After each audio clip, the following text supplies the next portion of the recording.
Glad you could join us on this special virtual forum where tonight we are focusing on matters public finance and in particular Kenya's public debt, which stands at 7.12 trillion shillings, up from the 1.88 trillion shillings in April 2013 when the Jubilee government rose to power. This surge in public debt has elicited growing concern, with both International Monetary Fund and the World Bank flagging Kenya as an economy at high risk of debt distress. With amounts owed to external creditors standing at 3.66 trillion shillings, the National Treasury has tabled a draft new economic recovery strategy which has among its proposals debt rescheduling and cancellation where possible. What is the way forward for the Kenyan economy given the rising vulnerability to debt distress? To unpack this and more, I am joined by the Chief Executive Officer of the Institute of Economic Affairs, Mr. Kwame Owino, the Executive Director at the Institute for Social Accountability, Wanjiru Gikonyo, former Shadow Minister for Finance and former Senator for Mandera, Mr. Bilo Kero, and finally Professor James Gadhi, who is joining us from the United States, who is the founder of Afronomics Law, which focuses on international economic law landscape. James Gadhi is also a professor of law at Loyola University. Ladies and gentlemen, welcome on set. Let me kick off the conversation by throwing a question to Kwame. Earlier this year when COVID-19 struck, one of the challenges we had is that Kenya was one of the first countries to indicate that it would not be part of the debt suspension initiative. And that question is not going to Kwame. Let me just direct it to Professor Gadhi all the way in the United States. Kenya said it was not part of the DSSI. It was not interested, I should say, in participating in it. Now there seems to be a change of stance. What do you think is happening around here, Professor? Well, so first, thank you so much for having me on. And I'm delighted to talk about this aspect of the back and forth with our Cabinet Secretary for Finance, initially indicating that Kenya may sign on to the debt service suspension initiative, and then seeming to back off, and actually it appeared to me sort of sending a tweet suggesting that the nation newspaper didn't have its facts right. The fact is that I think in this landscape of sovereign debt, we have actors that are invisible and that Kenyans should know about. These are the commercial creditors who behind the scenes are urging African governments not to take any type of relief for sovereign debt, because doing so would result in their status, their bond ratings being downgraded by the credit rating agencies.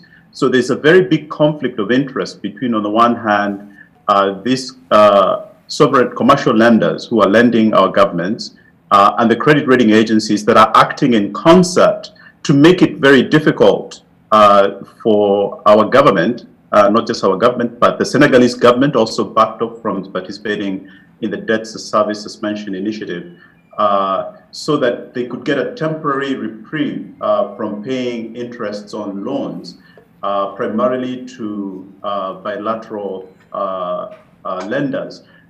The debt service suspension initiative does not extend to private creditors, but private creditors fear that if the governments begin going that route, that it might affect the ability of our government to pay the monthly interests payments to the commercial creditors, or even worse, the private creditors are fearing that the governments, African governments, if there's a sovereign debt crisis again, as we all expect there will be unable to pay on their debt. And so the business interest behind the scenes must be exposed.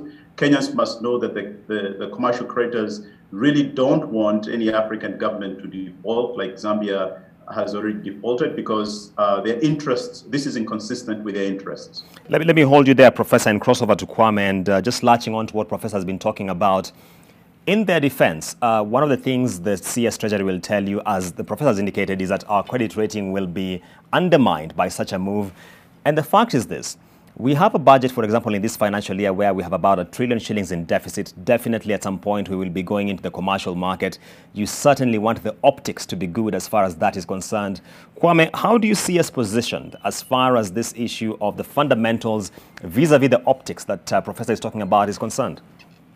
Well, I think it's clear that whatever the pressures might be, I think African governments unnecessarily place themselves in the position where you actually go into commercial debt, and commercial debt was given, the impression that they gave, that African governments gave, which was either they were lying to themselves or lying to the public, was that commercial debt has no risks. These are the risks, and they're coming down now. So we actually have to do that. I mean, we have to first concede that the question of the Eurobonds and all those other things were sold to Kenyans somehow hoodwinked in a way to suggest that, look, there's no risk. We're going to be rated globally, as if that matters. Most of these debts right now are actually almost classified as junk debt, junk bonds.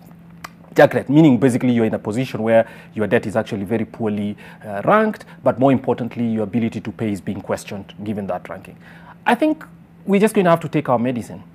I would think it's also quite imprudent, whether it's constitutional or not is a different matter altogether, for a government to actually sign and to try to privilege one commercial lender by telling the commercial lender that, look, we owe you money, which you're prepared to pay, but you override certain things by stating that our relationships with other people, we owe other money, should be secondary to what your feelings are. I think once you've done that, because that's the position. The position is that there are contracts that state that if you default on other debt, then obviously, or rather, if you reschedule debt, then what that means is that the commercial debt is considered defaulted upon, which is crazy. But obviously, it's a pressure tactic to actually make governments think twice or be concerned about what those ratings think. I think Professor Gadia has also mentioned the very significant tension that exists, if I may say, an incestuous relationship between the ratings agencies on the one side and the commercial lenders. Because the ratings agencies try to signal so that you can sell your debt, and at the same time, they're now they're applying pressure based on their connections to the commercial lenders to ensure that you adhere to some circumstances that are completely difficult. So I think what governments have to say is who will they obey and where will the politics come. But the point is, it's clear that some kind of relief will have to be sought. What it means for commercial debt is something that I think the government of Kenya needs to simply say, look, we will take whatever it means. Credit ratings are important, but they're not the end of the world. And we cannot let people suffer unnecessarily because we have to hack to an artificial ranking. Kwame, let me hold you there and cross over to Bill Okero. Kwame and Professor Gadi seem to be crusaders, if I may call them, against commercial debt. But let's be fair to the government here. We rebased the economy in 2014. We were elevated to lower middle income status. The headroom with which we could get into concessional financing significantly reduced. Mr. Bill Okero, what's your assessment of the present situation, especially with vulnerability as far as commercial debt is concerned? Thank you. I think I agree with both gentlemen with regards to the commercial debt. If you look at just a backdrop, I'm sure there's a bit of a network problem, but I think if you look at the situation now, 2013, when this government came in, over 92% of our debt was concessional. Today, it's only 65%, with about 35% has gone to commercial. I think the issue for me is larger than that. I think it's not about whether to go for commercial or concession. It's about debt in general, where we are today. Why do we need to take more debt? I think that is a question that I want us to discuss more, because then we can come down to the issue of whether it should be, because of our current status, we should go for commercial or we should not. Because I think, in my view, the challenge we have today is misplaced priorities in government and irrational, public expenditure, which has created all this huge fiscal deficit. That is the cause for the excessive borrowing. What I call, we are financing egos. We are not financing development, really. And I think all these things about legacy, it's not about, I used to read about 2 countries in Western Africa. One country where one president invested hundreds of millions to build the largest church you can imagine, and then another one invested hundreds of millions to build the largest mosque. Legacy. I think really my concern is that the economy has tanked, not even because of Corona, but because of the way we have been managing our economy. And worse still is we are in a debt trap. We cannot really go around that issue. We are in a situation where we have been borrowing to finance or to clear other maturing debts. That is the fact. That is what we need to look at. We are in a debt trap. Should we continue borrowing? And where is the money going? From 1.5 trillion in 2013 to 8. By the way, if you add I heard you mention 7 trillion, But if you add the commitments already made, which have not been disbursed, you're talking of 8 trillion. We know we'll be by June, by 2022, we'll have gone beyond the 9 trillion. So when you ask really, is the money gone into the right projects where the government has always said it will yield more revenue and therefore expand our economy, it will expand our GDP and we'll get more? Has that happened? No. Yeah. Today, this year, the government is going to pay close to 42 billion just to service the SGR. Are we making 42 billion from SGR?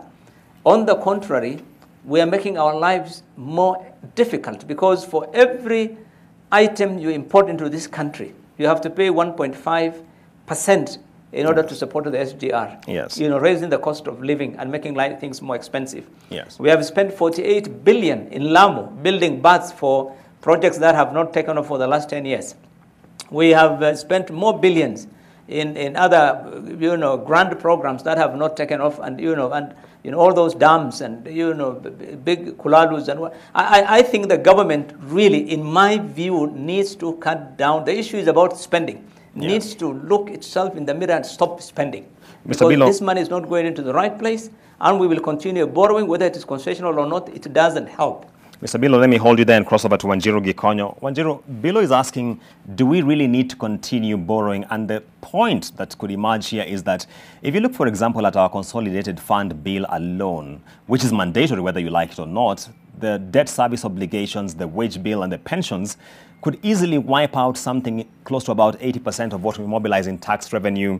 What do you see as the way forward, Wanjiru? Because clearly this is a grave concern as far as the economic stability of the country is concerned. Wanjiru, please turn on your microphone. Apologies, thank you.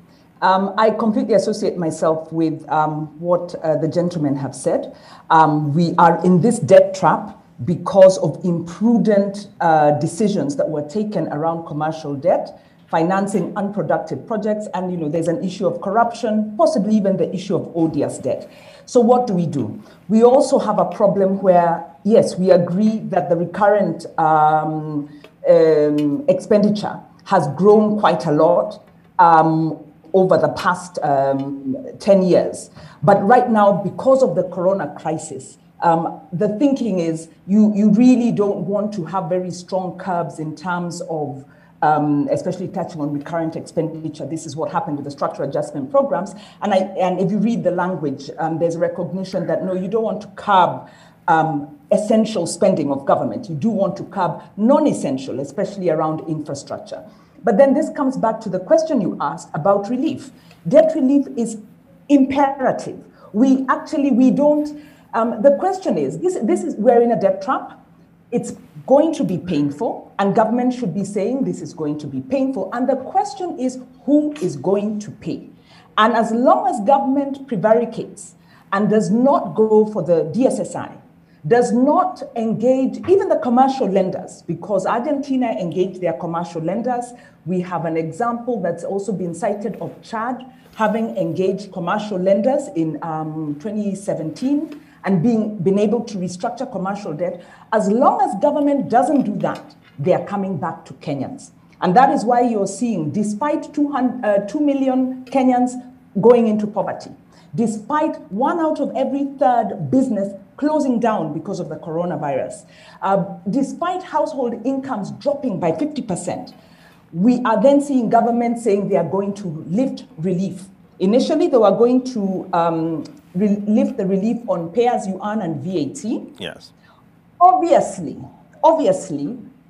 business was able to talk to government because that proposal seems to be off the table, but the relief around VAT is still on the table. So government needs to give Kenyans the relief, extend that, but we need to go for the relief around the DSSI, but also look at the commercial lenders.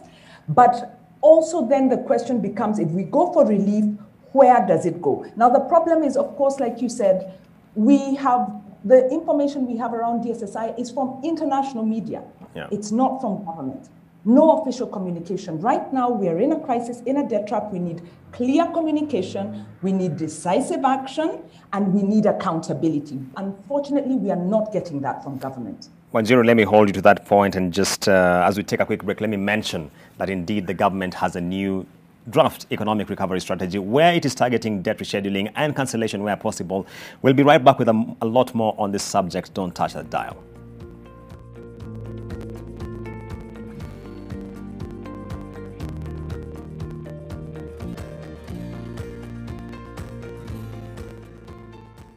And welcome back to this live virtual special edition where we are focusing on the state of the public debt in the country. And before the break, when Wanjiru Gikonyo was talking about the need for more transparency, more accountability, let me just quickly go to Professor Gadi. One of the challenges we have here is that even the contracts we sign on this debt are so secluded, they're so guarded that we don't even access them. The issue around the SGR contract, for instance, has been a back and forth between the press and the government. If you look at the case of Zambia, which we experienced not too far back, it emerged that there were very stringent cross-default clauses in their Eurobond engagements, for instance.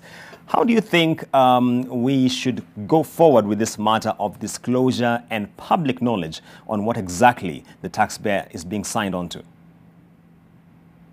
That's a really important question.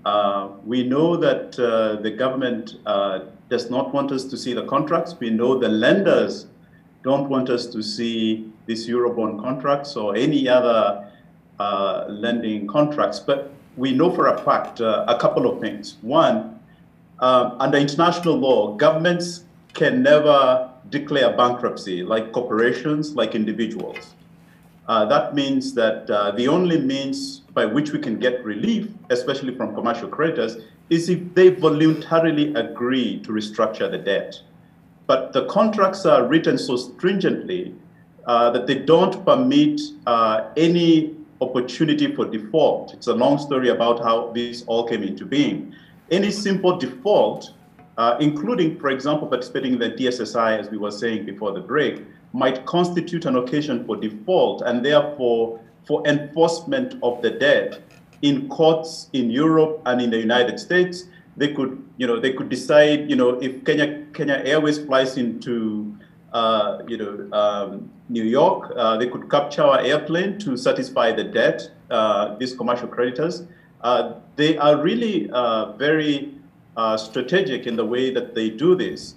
Therefore, I'm not surprised the government has decided not to disclose these contracts. I think what Kenyans can do is to learn from Mozambique. In Mozambique, a small group of civil society leaders got together and sued the government of Mozambique in Mozambican courts for the government's failure to follow parliamentary processes for disclosure when loans were procured. And the courts there agreed with Mozambique, with the civil society leaders. But what is really instructive is that these civil society leaders also lobbied Western governments.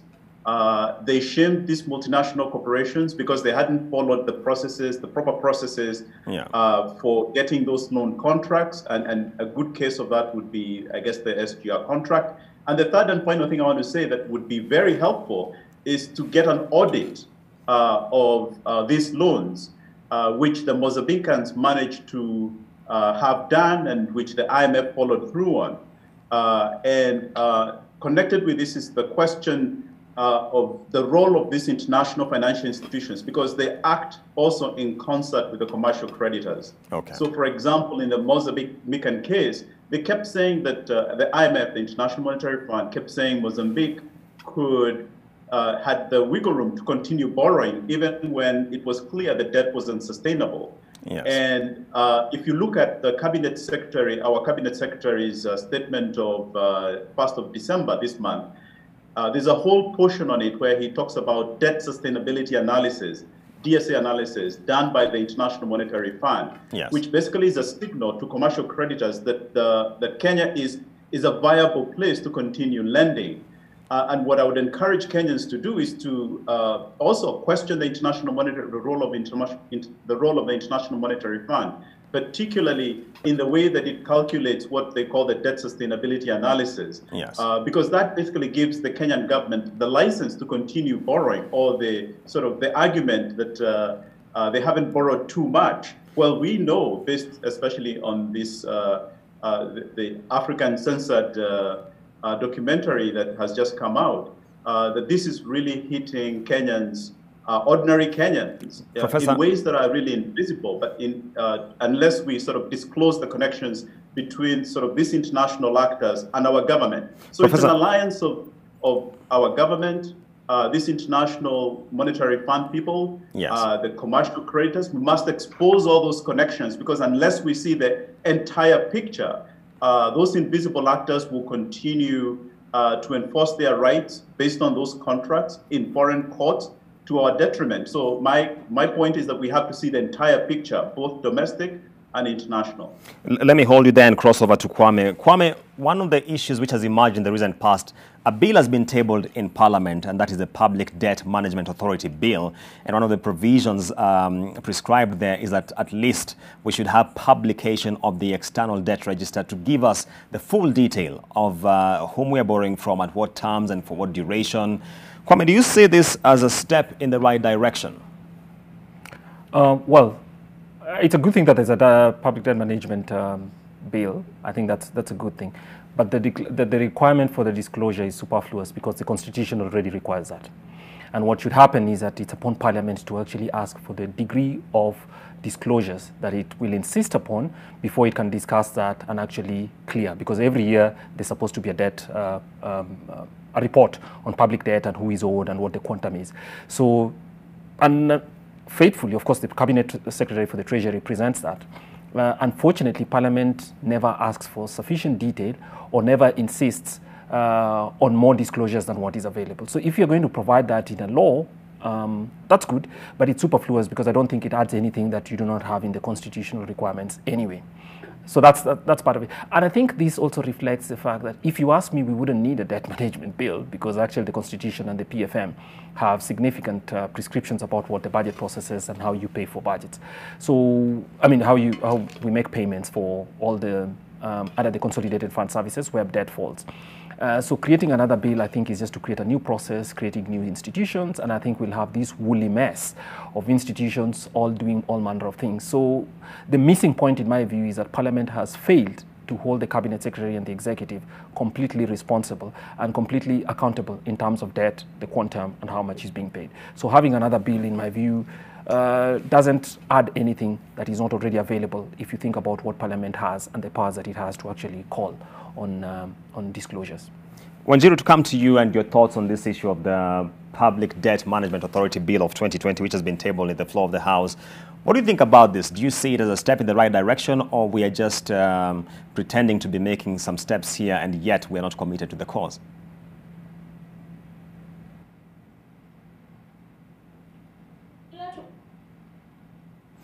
Wanjiru, please unmute your microphone. Apologies. This bill has been tabled by an ANC legislator. So first of all, it's not a government bill. So in that regard, then you can read the politics around it. The idea of strengthening the PDMO, the Public Debt Management Office, was one of the key discussions around the policy which was enacted in June. So June 2020, government enacts the policy, gives a very weak statement in terms of strengthening the Public Debt Management Office, and then we see a bill coming from a party, an opposition party. So the body language is written. We do have a problem with the lack of with lack of accountability or independence of the Public Debt Office, and this emanates from the drafting of the Public Finance Management Law. There was a big debate.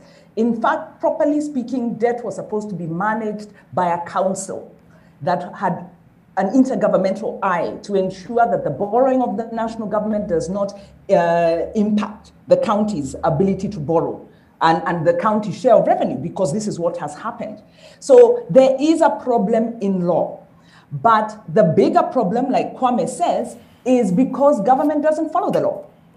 It is the violation of the basic tenets of basic statutory tenets by the executive and the failure of oversight. So what we have seen that's really disturbing, and I completely agree with Professor Gadhi you know, Bill O'Carroll, when they say the existential threat actually is corruption. Actually, I'm remembering a quote that the CJ said during the break. But I agree that the problem we have is corruption. And when you look at Parliament's role, we have had a court ruling come out this, I think it was end of last week, on the CDF.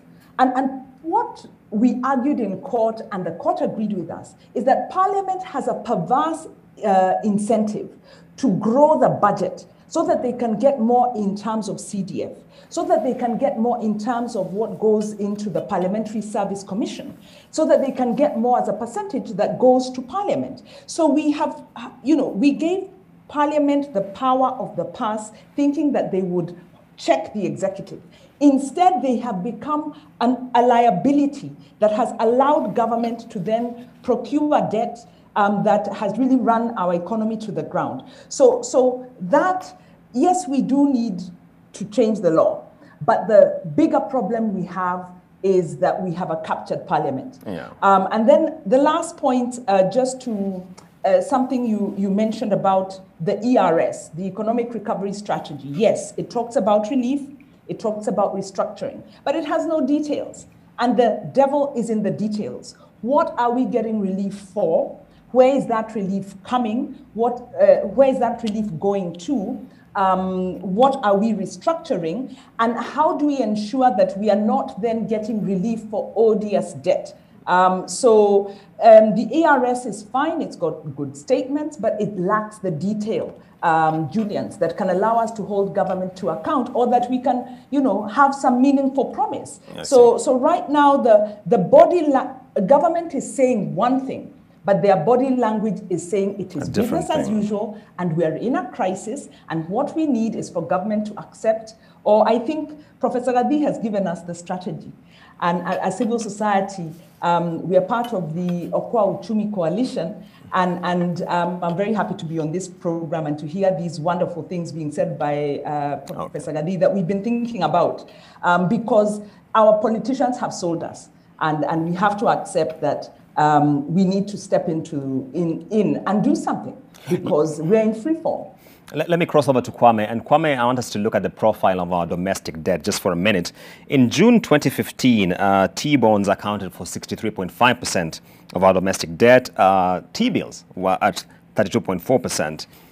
Crossover to June 2019, that's about 4 years later, T-bonds account for 72%. T-bills have declined to about 26%. The government would argue that you can clearly see we are trying to reprofile our debt such that we go into the more long-term, which ideally should be the case, as opposed to the short-term, which creates pressure on our cash flows. Do you think that perhaps we should cut them some slack, as many would say, and at least appreciate we are making some steps here? I mean, what you're arguing is that the domestic debt profile has actually gotten longer, in the sense that government, and there was policy stating that government intended to go for longer-term debt. That is true. The only problem is that at the international debt level, foreign debt level, most of the debts actually are shorter term. And most of the bonds that we're talking about, the Eurobond and all that, were really, really not very big sums of money, but the interest rates were high and they were very, very short term. So in addition, of course, to the exchange rate risk. So as the exchange rate continues to depreciate, and we expect it to depreciate for a little longer, the quantum of debt in terms of Kenya shillings will continue to look bigger by virtue of the fact that the Kenya shilling has depreciated. So it's agreed. I think at the domestic level, the government has done the right thing. Globally, or rather at the international debt level, they've actually completely wiped out, because not only has government at the international level gone for shorter term debt for big sums, but it has also it has also introduced the risk of the exchange rate, because most of our debt today, I think closer to 54%, is now owed to foreigners as opposed to domestically. So what it did with the right hand, it has completely wiped out with the left hand, which is the bigger side. And so we are more or less in actually a more precarious position today than it was in 2013, as you mentioned. So that's important to state. So we've not been consistent in ensuring that debt tenure is longer. The debt tenure has actually shortened quite a bit, and that's part of the reason we have the problem. What that suggests is the solution must also be about obviously rescheduling and stretching the tenure of debt, both domestically but especially externally. So crossing over to Professor Gadi, Kwame raises the issue of external debt and a number of factors around there. If you disaggregate Kenya's external debt, you'll realize that 39% is owed to multilaterals, 30% is bilateral, and 31% is commercial. The issue here always comes around what Kwame is raising, and that's the FX risk, the foreign currency. Because in a year like this one, we began with the shilling at 101 to the USD. We are now at about 111. How much of a risk do you think this presents to our local economies if you consider, for example, the degree to which COVID-19 has depressed our capacity to mobilize tax revenue? Yeah, thank you for that question. I mean, I think Kwame is absolutely right that the foreign exchange risk is a really huge risk. It increases, trebles our debt. And this is because we borrow in foreign currency. Many developed economies, of course, the US borrows in US dollars. You know, the Japanese don't agree to borrow in anything than their own currency. And most Western countries, to address this question of risk, do not agree to borrow on the basis of currencies other than their own. I think this is one of the issues that if African governments could act together, they could make sure that, first of all, that they were able to borrow in their own currency. But many of the 50 odd African countries, want to act alone and face the very huge influence of these private creditors who have enormous power over African governments. The related question to the foreign exchange risk is that we spend a lot of the very hard-earned foreign exchange from our minimal exports to pay off that debt, and then we have to supplement that with the taxes that the government is imposing on Kenyans, and this happens in every African country. I think one way that this problem could be addressed is to really consider going beyond the debt service suspension initiative and other short-term restructuring mechanisms. I completely agree with Wanjiru earlier on when she talked about looking at odious debt. There's some debts that we should not be responsible for, and there are very good reasons for that. And those debts should just be written off so that not only allow for the recovery as a result of the COVID-19 pandemic, but also because a lot of the debt that has been procured in very shadowy circumstances, as we saw in the case of Mozambique, is debt that we shouldn't be paying for. And so, Wanjiru, I'm very happy to work with you, and especially with the group that we are putting together called the Africa Sovereign Debt Justice Network, which is kicking off in January. We have the people from Mozambique who have really been very successful in upending those loan contracts, both in their own courts and now are fighting in courts in Europe and here in North America. I'm very happy to work on that with you, because I think this is a global problem. And the final thing I just wanted to say is that, unfortunately, the other unfortunate aspect of this is that our finance ministers in all African countries, not just here, they interfere in very meetings that we never get to know about with commercial creditors from Europe and the United States, facilitated by the United Nations Economic Commission in Addis Ababa. There's a meeting coming up in February of the African finance ministers, and they've been sort of planning the next phase of the sort of recovery from COVID. And one of them is, of course, more debt. Their solution is more infrastructure, more debt, less social spending on health, on education, and all the other things that Wanjiru was mentioning. So again, those connections between the domestic and the international and the behind-the-scenes relationships that our finance ministers have, which are not public, which are really critical to what we are seeing in the lives of ordinary Kenyans, must be exposed, and Kenyans must know about it. And the Kenyans have to take up the sort of fight and not leave it to Parliament. Thanks, Professor. Let me cross over to Bill Okero. Bill, there's a lot of sentiment here indicating that the burden largely sits with the National Assembly, which of course passes the expenditure which is proposed by the National Treasury. But Parliament will tell you on the other hand, for example, if you remember the incident we had last year, we passed a budget which had a very significant deficit, only to realize that we had actually already hit our debt ceiling of 50% of GDP. Then Parliament had to go back to revise this. Do you feel that Parliament sometimes is not given the due regard that it actually merits as far as trying to check expenditure is concerned? Mboko, I think you directed the question to me, right? Yes, yes, I did. Bilo. Yeah, I have a bit of network problem, but I just got the last bit, whether Parliament can live up to its obligation. I didn't get most of what you had asked, but generally, I think I had your earlier questions regarding, a bill before Parliament. So I think the important thing to note is that in 2010, this constitution that we have was framed in such a way that government must seek prior approval before it procures any loans. That has been there very clearly, and it's in our constitution, because we put in that in 2010 because of concerns regarding transparency of our debts, some of the debts that we have taken in the past, or what they have been used for, and so forth. Now, the challenge we have is compliance.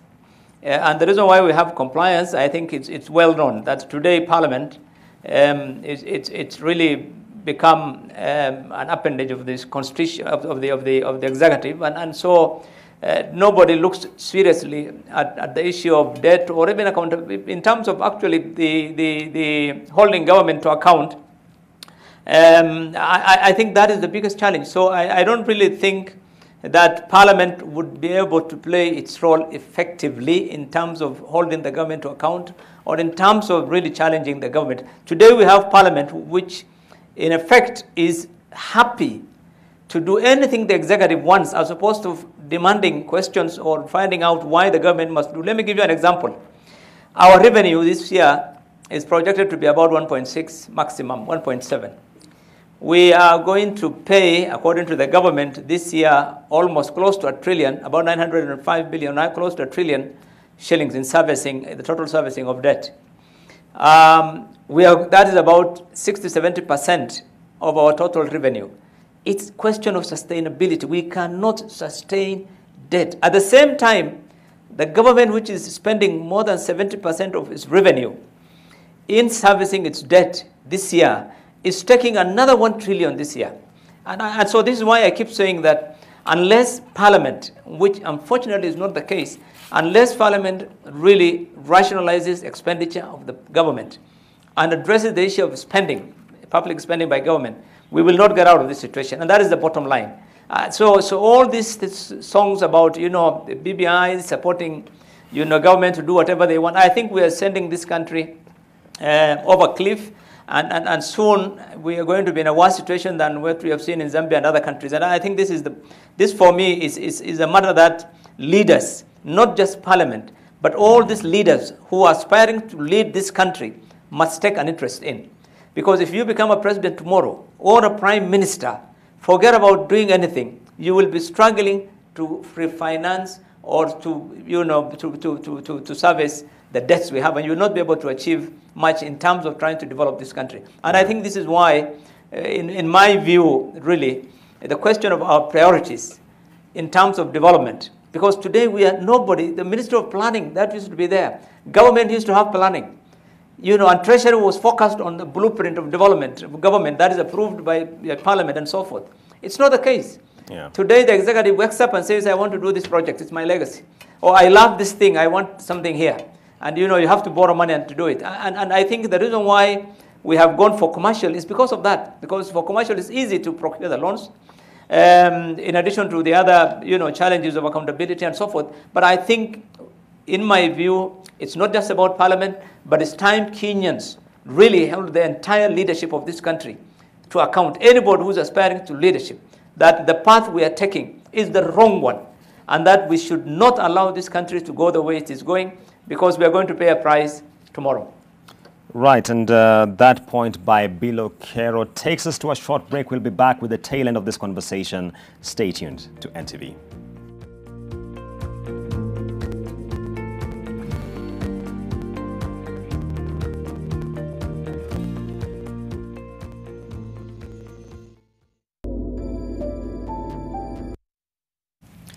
Welcome back to this virtual conversation focusing on the public debt in Kenya and the vulnerabilities we now face. We're in the tail end of the conversation. I'd like to keep this very fast. Let me start by going to Kwame.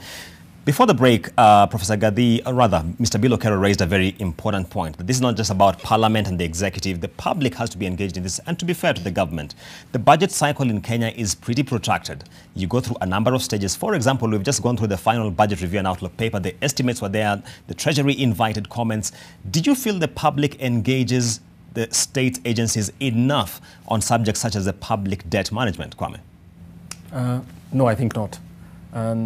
And for several reasons. I think first, public engagement should be dependent on information being made available to allow the public to actually ask questions, receive answers, and process whatever it is, and actually present views that are informed. So if Parliament itself does not insist on disclosures that then would be available for the public to have meaningful discussions on this, then obviously the public engagement suffers. I think as well that most of the public engagement around the budget, which is fairly open, tends to be on what is being spent. So are we spending on new social expenditure? Are we hiring more nurses? Which are all important questions. But how the entire budget is paid for and how much money actually government raises to be able to pay for it is one of the issues that I think has failed or has not been sufficiently ventilated, or we've never had sufficient public discourse. It's getting on now. But I think the main lesson is actually for the public to understand that together with what we'd like for government to buy is how that money is raised. And often what tends to happen is some people think that provided you buy the right things without thinking about what the affordability is or what the cost that this has, then that's okay. So part of it has always been just pushing government to spend more and more, hire many more people, with the belief that the only places where money is being wasted is on the counties. The national government is okay, when almost 80% of all expenditure takes place at the national government level, is one of the issues that has not. So the entire public cycle, all the way from budget preparation to audits, I think is something for which there's still a lot of space for the public to be engaged.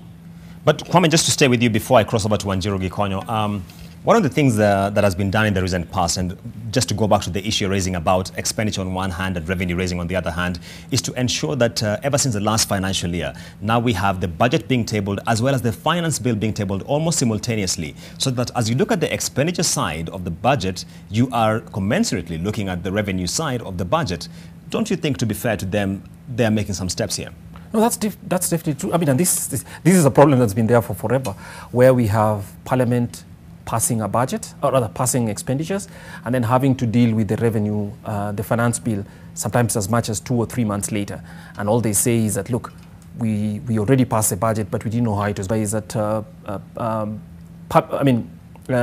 citizens have to be a little bit more retooled to actually be able to engage with those two processes at the same time, because it means right now we're actually juggling all balls, many more balls together. One related to how revenues are going to be raised and how they affect every citizen and interest groups, and on the other, where is the money being spent and what's the change that's going to come from that expenditure.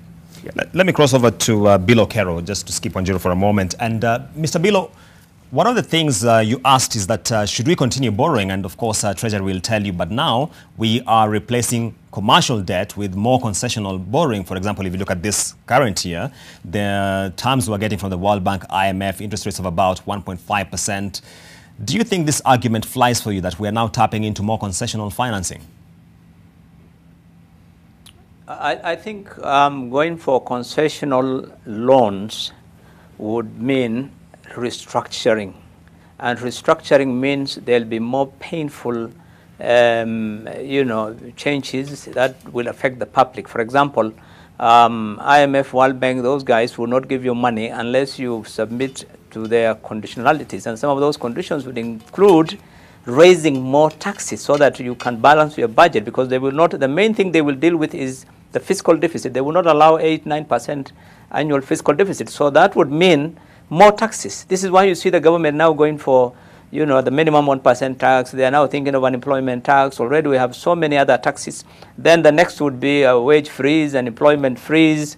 You will hear about removal of subsidies. And I mean, it's going to be much more painful. It's not quite easy to simply move those loans from the commercial. Number two, I think the government may say so, but you know, the proof of the pudding will be in the eating. They have said that many times before. But it is so attractive for the government to go for commercial because what essentially is happening is an Anglo leasing type of financing. This is called contractor-driven projects, where the Chinese company would come and say, we shall put up, you know, the railway SGR. They will be the ones to design. They'll be the ones to finance. They'll be the ones to build. This is something we outlawed after the Anglo leasing contracts. Unfortunately, for the last 7 years, all these commercial loans you hear mainly, you know, are those kind of contracts. And I think it's so tempting and it's so easy for the government to get from this Chinese Exim Bank and other commercial institutions that I don't think they would entirely leave them. But if they have to leave, I think those are the challenges. The public are the ones who are going to suffer. The economy will even suffer more because of the challenges that I know would come in. And the only solution would be then, at the same time, the government rationalizing its expenditure. Then it would make sense if we go down, you know, with some of those challenges that IMF, you know, those concessional loans will come up with. I think we have to deal with the spending side of issues. That is the most fundamental thing. And I think that is what the government has not been very keen. I think it's become, you know, it's the feel-good thing about having a huge budget, the largest ever, you know, and legacies and, you know, all these things. I think really, unless the government simply says, let us live within our means and stop all these egoistic programs, I don't think we'll go the right route. Right. Crossing over to Wanjiru Gikonyo, dealing with the matters of social accountability, which really is under your purview. The question I asked Kwame, do you feel the public really punches within its capacity as far as checking on the government is concerned when it comes to matters of debt? Wanjiru, your microphone is off, please. Right, Paul. That's a very good question, Julians. And the simple answer is citizens do their part. But the responsiveness by government is not there. And citizens, you know, public participation, one is founded on the social contract. And so there's a presumption that the government will pay attention, will respond, is working in the best interest, in the social, for the social good. So when that's not the case, then that relationship breaks down. So, you know, when you have a case of budgeted corruption, you have state capture, then whether the public participate or not, the deals were made. And the deals were made even before that budget is tabled. So I would say we have public participation. It could be more robust. There are institutions, by the way, civil society works very hard to get public views into the budget, holding large meetings, holding training, getting the submissions in. But the deals are made. And you know, how do you expect the public to move an executive that even Parliament has given up trying to move, and Parliament has acquiesced? And you know, we have in Parliament, there are independent voices. You do have legislators who will call out governments, who will take a position. But you know, the reality that we have to confront is that we are in a debt trap. We're in a debt trap at a point where we do not have an independent Parliament, where we do have public participation in the Constitution, but this is not being actualized. And we then now need to say as citizens, because these actors have really let us down, how do we get together and do what happened in Mozambique? Yeah. How do we get together and exercise the powers in the Constitution so that we can kind of lend some common sense and save the situation? Because Parliament has lost its compass. Because if you look at the Treasury has some very good proposals in the ERS. Yes. But it doesn't add up. Like I said, it doesn't link up with with what's happening in practice. And you know, we habitually ignore policy anyway. Yes. And if you look at some of the proposals there, that language is cut and paste from the last 10 years. Okay. So we have good intentions, but we are dealing with budgeted corruption, we are dealing with state capture, and we are dealing with an acquiescent parliament. It's down to the people to work with media, to work with leaders like we have on this group, to come together and push back and say, look, we can do better as Kenyans, and we want to find a better way, and we are tired of the double speak. Let's just put that aside.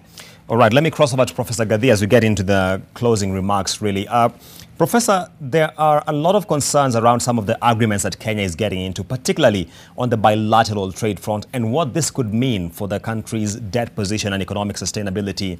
Speak to the issues of the SCFTA, which we are engaging into, the free trade area, I should say, with the United States. I'm sorry.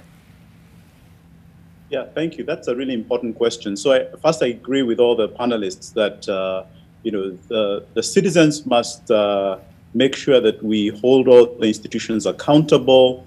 Parliament has to play its role, and when it doesn't, civil society groups have to do that. They have to make sure that the government is disclosing everything that they should be disclosing, especially of these commercial contracts that Bill Kerr said. They're so easy to get into, and every government ministry is getting into one. Not much information is available. And in the meantime, what is happening is that Kenya is negotiating the US-Kenya free trade agreement. And typically in those agreements, there are clauses that give these commercial parties that are lending money to Kenya, coming to build all sorts of things, the right to go to arbitration, to bring cases against Kenya, not in Kenyan courts, but in what is known as investor-state dispute settlement. And this is such a powerful right that commercial creditors have to sue the government. The government cannot sue a commercial creditor or a contractor in those proceedings. The government is always the defendant. It is a very uneven system.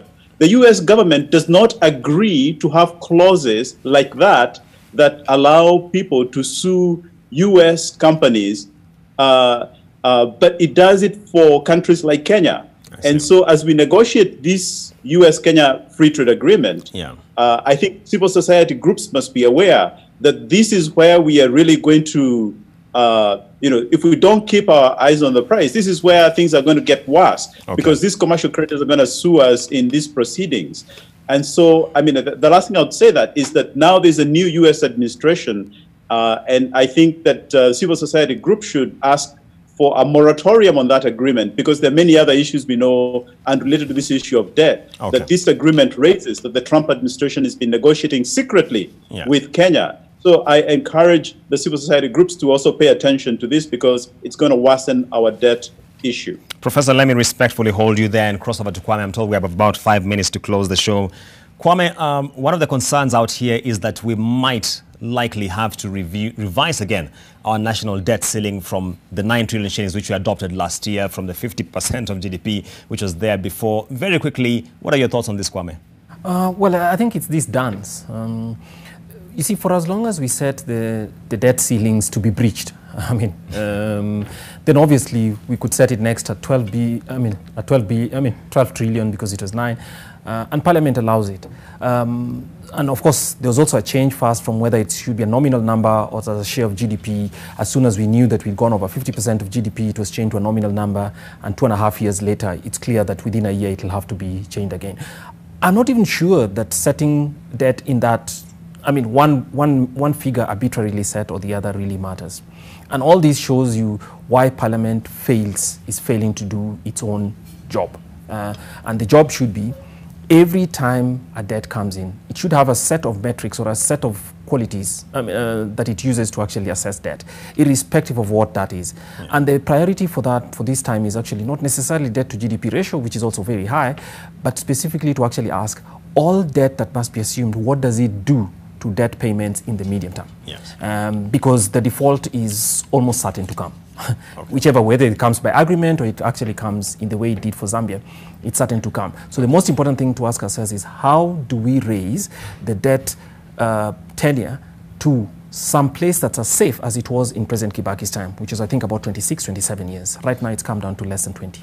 Kwame, let me hold you then, cross over to Mr. Bilo Kero for his closing thoughts. Mr. Bilo, very briefly, there is the argument that finance ministers in this country used to be burdened to try and balance budgets. That doesn't seem to be the case anymore. Do you share this view?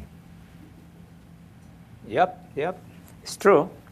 What finance ministers do now is very simple. I mean, anybody can do it. If you need 3 trillion shillings for the budget and you have 1.5, you subtract and you borrow the rest, the balance, 1.5 trillion. I think that's what's happening. That's why, for me, really, it's the GDP ratio is irrelevant. What we should be looking at in terms of sustainability, we should be looking at the liquidity ratio, which is how much is the revenue we are collecting and how much is the debt service that we are going to pay this year. And today we are looking at, the government says it's about 50%, but I can tell you it's going to 70, because if you are going to spend 1 trillion shillings to service your debt and your revenues are 1.5, 1.6, then clearly you have a serious liquidity problem and you are going to default sooner or later. You are going to default. And look at the larger picture, what's happening globally. Yeah. The foreign direct investments are going down because of the global economic situation. The remittances are going to go down because of job crisis all over the world. You know, Kenyans who are out there in the diaspora. At the same time, our exports have been on the decline, again, for the same reasons. So when you look at all this, really, and you put all of them together, and the fact that we have this pandemic, and we have the issue of counties to be funded, already starved, we are going for elections, we are going on, all kinds of things, and we have an accountable government that is not, even a parliament that does not care about accountability. What happened last week?